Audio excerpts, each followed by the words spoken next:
Hello, Rick Komarek, Certified Financial Planner, and today I'm bringing you a report that just came out this month, April 2019, called the Mutual Fund Landscape.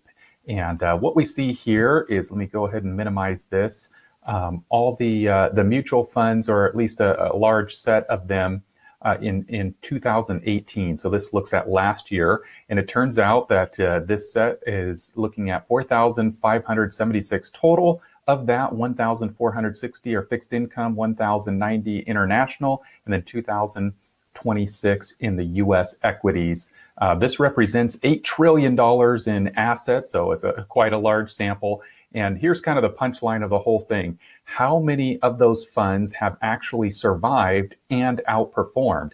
Well, we have various time periods to look at here. 10, 15, or 20 years. I'll just go right in the middle here to highlight the 15-year period. And at the beginning of that 15-year period, there was 2,786 equity funds.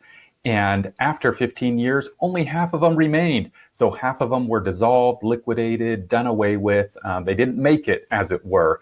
That's pretty dismal news right there, I would say. And of those, only 18% actually beat their stated goals or achieved or beat their goals.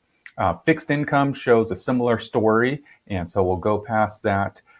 Past performance is not enough to predict future results. So if we back up here a couple pages and we see, okay, 18% were the winners, well, let's look at that. If we look at those funds that actually did attain a top quartile performance, in other words, they were in the top 25% during the previous 5 years, how many of them were actually able to remain in the top 25% looking forward over the next 5 years?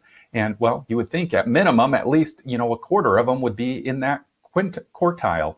But as it turns out, on average, looking at various 5-year periods, only about 21%. So those that have done best in the past is not necessarily a predictor of those that will do best in the future.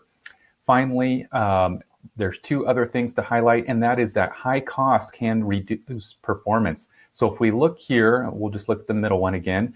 Here's low cost, medium, all the way to high. And as you can see, the performance goes down as the costs go up.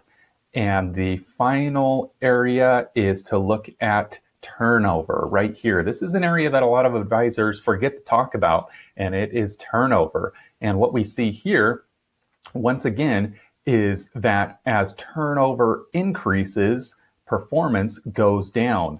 So finally, the key takeaway is control what you can control the cost of the funds that you get, and also the turnover of the funds that you get. If you look at those two areas, you'll be much better off. I'm Rick Komarek, your Certified Financial Planner.